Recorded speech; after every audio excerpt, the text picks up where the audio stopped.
Guys, welcome to my channel.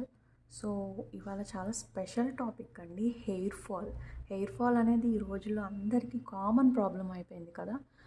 So అసలు hair fall ఎందుకు వస్తుంది, అసలు ఎందుకు హెయిర్ అనేది థిన్నింగ్ అయిపోతుంది, మనం ఎన్ని ఆయిల్స్ యూస్ చేసినా, సీరమ్స్ యూస్ చేసినా, షాంపూస్ మార్చినా ఎందుకు హెయిర్ ఫాల్ అనేది తగ్గట్లేదు. సో ఒక 3 రీజన్స్ చెప్తానండి. ప్రాబ్లం అనేది ఈ 3 రీజన్స్లోనే ఉంటుంది. సో ఎలా కరెక్ట్ చేసుకోవాలనేది చెప్తాను. అందులో ఫస్ట్ వన్ వచ్చేటప్పటికి స్ట్రెస్. సో స్ట్రెస్ అనేది ఎక్కువ కాలం అలాగే ఉంటే అది క్రోనిక్ స్ట్రెస్ కింద కన్వర్ట్ అయ్యి కార్టిసోల్ అనే హార్మోన్ ఎక్కువ రిలీజ్ అవుతుంది బాడీలో. ఈ కార్టిసోల్ అనేది స్ట్రెస్ హార్మోన్ అనమాట. ఇది ఎక్కువగా రిలీజ్ అవుతుంది. దానివల్ల హార్మోనల్ చేంజెస్ అనేవి జరిగి హెయిర్ ఫాల్ అనేది ఎక్కువ అవుతుంది.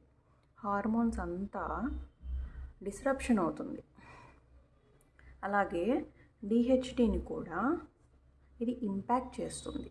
దాంతోపాటు మనం ఏమన్నా ఫాస్ట్ ఫుడ్స్, జంక్ ఫుడ్స్ ఇలాంటివి తీసుకుంటాం వల్ల కూడా ఈ డైహైడ్రో టెస్టాస్టెరోన్ డిహెచ్టీని అంటారు. సో ఇది ఎక్కువ అయిపోయి ఇది కూడా హెయిర్ ఫాల్కి దారితీస్తుంది. ఇది ఒక రీజన్ అనమాట. సో ఈ డిహెచ్టీ అనే హార్మోన్ మనకి స్కాల్ప్లో టాప్ ఆఫ్ ది హెడ్ని ఇంపాక్ట్ చేస్తుంది. అంటే తల మీద టాప్ ఆఫ్ ది హెడ్లో ఎక్కువ హెయిర్ ఫాల్ అవ్వటం, బాల్డ్నెస్ రావటం, లైక్ మెయిల్స్కి లేదా ఫీమేల్స్కి అయితే హెయిర్ లైన్ రిసీడ్ అవ్వటం ఫ్రంట్ పార్ట్లో.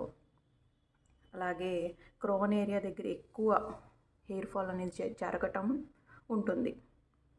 అలాగే ఎలోపీషియా ఇవన్నీ కూడా ఈ డిహెచ్టీ అనేది ఎక్కువ అయినప్పుడు జరుగుతుందండి. ఎందుకంటే ఈ హార్మోన్ అనేది ఈ ఏరియాలో ఎక్కువగా ఇంపాక్ట్ చేస్తుంది. అందువల్ల ఇప్పుడు మనకి ట్రాన్స్ప్లాంటేషన్ కూడా back side of the scalp నుంచి హెయిర్ తీసి మనకి ట్రాన్స్ప్లాంట్ చేస్తారు. ఎందుకంటే బ్యాక్ సైడ్ అనేది డిహెచ్టీ హార్మోన్ని ఇంపాక్ట్ చెయ్యదు కాబట్టి. సో ఈ హార్మోన్ని మనం ఎలా బ్లాక్ చేయాలి అంటే కొన్ని ఫుడ్స్ తీసుకోవాలి ఇంటర్నల్గా. సో ఫస్ట్ వన్ ఏంటంటే జింక్ అనేది ఒక మినరల్, అది ఎక్కువగా తీసుకోవాలి. Walnuts, flax seeds, sesame seeds ఇలావన్నీ సీడ్స్, నట్స్ అండ్ సీడ్స్ ఎక్కువ తీసుకోవాలి. నెక్స్ట్ పంకిన్ సీడ్స్, దీనిలో కూడా జింక్ ఎక్కువ ఉంటుంది.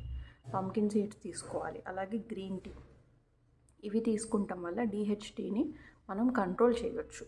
అలాగే సీరం వాడాలి, హెయిర్ సీరం అంటే ఎక్స్టర్నల్గా అప్లై చేయాలి స్కాల్ప్కి. సో అందులో మెయిన్ ఇంగ్రీడియంట్ ఏముండాలంటే సాపాల్మిటో. ఈ సాపాల్మిటో అనే ఇంగ్రీడియంట్ మెయిన్గా ఉండాలి. అప్పుడే డిహెచ్టీ అనేది బ్లాక్ చేస్తుంది ఈ ఇంగ్రీడియంట్. మీరు ఏ సీరం అయినా వాడుకోవచ్చు. ఇది విష్ కేర్లో నేను చూశానండి ఈ ఇంగ్రీడియంట్ ఉండటం. అండ్ నెక్స్ట్ ఇప్పుడు ఒక ఎగ్జాంపుల్ చెప్తాను నేను. బయట మనం తిరిగినప్పుడు చూసినప్పుడు జనాలు బెగ్గర్స్ కానివ్వండి, లేదంటే ఇంకా వేరే టైప్ అఘోరీస్ కానివ్వండి, వీళ్ళకి బాగా హెయిర్ ఎక్కువగా ఉంటుంది, ఊడల్లాగా పెరిగిపోతూ ఉంటుంది. వాళ్ళు ఏమీ మెయింటైన్ చెయ్యరు. కానీ ఎందుకు అలా వస్తుంది, మనకి ఎందుకు అలా ఉండదు మన జుట్టు అంటే కారణం దానికి వాళ్ళకి ఏ స్ట్రెస్ ఉండదు, ఏ రెస్పాన్సిబిలిటీస్ ఉండవు. సో మీరు గమనించారా, స్ట్రెస్ అనేది ఒక మనిషి యొక్క బ్యూటీకి ఎంత ఇంపాక్ట్ చేస్తుందో. సో ఆలోచించండి. సో స్ట్రెస్ కంట్రోల్ అవ్వటానికి ట్రై చేయండి. నెక్స్ట్ సెకండ్ రీజన్ ఏంటంటే బ్యాలెన్స్డ్ డైట్ అన్నమాట. సో మనం బ్యాలెన్స్డ్ డైట్ ఎంతవరకు తీసుకుంటున్నాము రోజు అనేది చెక్ చేసుకోండి. మనం ప్రోటీన్ ఎంత తీసుకుంటున్నాము, వెజిటేబుల్స్ కానివ్వండి, ఫ్రూట్స్, నట్స్, సీడ్స్ ఎంతవరకు తీసుకుంటున్నాం లంచ్, డిన్నర్లో, బ్రేక్ఫాస్ట్లో. ఈ న్యూట్రిషన్ అనేది మన ఎక్కువ ఉంటే కనుక, మన బాడీలో కరెక్ట్గా ఉంటే కనుక మనకి హెయిర్ ఫాల్ కూడా కంట్రోల్ అవుతుందండి. ఒకవేళ కనుక బ్యాలెన్స్డ్ డైట్ లేకుండా న్యూట్రిషన్ అనేది సరిగ్గా లేకపోతే ఆ న్యూట్రిషన్ లెవెల్స్ పడిపోయి హెయిర్ ఫాల్ అనేది ఎక్కువ అవుతుంది. ఒకవేళ మీకు ఈ న్యూట్రిషన్ వల్లనే హెయిర్ ఫాల్ ఉన్నట్టయితే ఇది కరెక్ట్ చేసుకుంటే సరిపోతుంది. నెక్స్ట్ దీనిలో కూడా డైట్లో కూడా ఏవి మెయిన్గా మనకి యూజ్ అవుతాయి అంటే ఐరన్ ఉండే ఫుడ్ ఎక్కువగా తీసుకోండి, iron. Next vitamin B12, next vitamin D అంటే వైటమిన్ D3, అలాగే జింక్.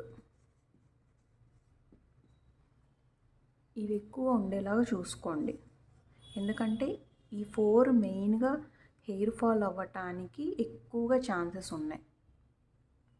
ఇవి ఫీమేల్స్లో ఎక్కువగా ఈ 2 తగ్గుతాయండి, ఐరన్ ఒకటి, B12 ఒకటి. మెన్లో కూడా ఉంది, D3 అయితే ప్రాబ్లం, అందరికీ డెఫిషియన్సీ ఉంటుంది.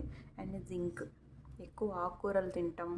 ఒకవేళ మీరు హెయిర్ ఫాల్ కనుక ఎక్కువ ఉంది, మీరు మెయింటెనెన్స్ స్టార్ట్ చేయాలి అనుకుంటే కనుక మీరు ఒకసారి బ్లడ్ టెస్ట్ చేయించుకొని మీ రిపోర్ట్స్ చెక్ చేసుకొని, ఒకవేళ డెఫిషియన్సీ ఉంటే కనుక మీరు సప్లిమెంట్స్ వాడుకోవచ్చు టెంపరీగా.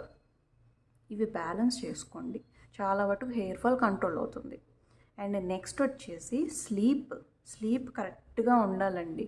ఈ స్లీప్లోనే మనకి చాలా వరకు హార్మోనల్ చేంజెస్ అనేవి బ్యాలెన్స్ అయిపోతాయి. ఎలా అంటే బాడీ అనేది రెజ్యూవినేట్ అవుతుంది స్లీప్లో, బాడీ డీటాక్స్ అవుతుంది అండ్ హీలింగ్ అనేది జరుగుతుంది స్లీప్లో. అండ్ ఈ స్లీప్ అనేది లేకపోతే ఏంటంటే బాడీలో హీట్ పెరిగిపోతుంది. అండ్ అలాగే టైంకి ఫుడ్ తినకపోయినా కానివ్వండి, లేట్గా బ్రేక్ఫాస్ట్ చేయడం, లేట్గా లంచ్ చేయడం, అలా చేసినప్పుడు కూడా హీట్ అనేది రైజ్ అయిపోయి గ్రే హెయిర్ రావటము, మైగ్రేన్ రావటం, ఎసిడిటీ రావటం, అలాంటివి కూడా జరుగుతాయి. సో హీట్ అనేది ఎక్కువగా బాడీలో డెవలప్ అవ్వకుండా చూసుకోండి, అంటే స్పైసీ ఫుడ్స్ కూడా తక్కువ తీసుకోండి. నెక్స్ట్ మూమెంట్ అంటే మీరు జిమ్ కానివ్వండి, ఎక్సర్సైజ్, యోగా, ఈ మూడిట్లో ఏదో ఒకటి మీరు ఖచ్చితంగా ఉండేలా చూసుకోండి.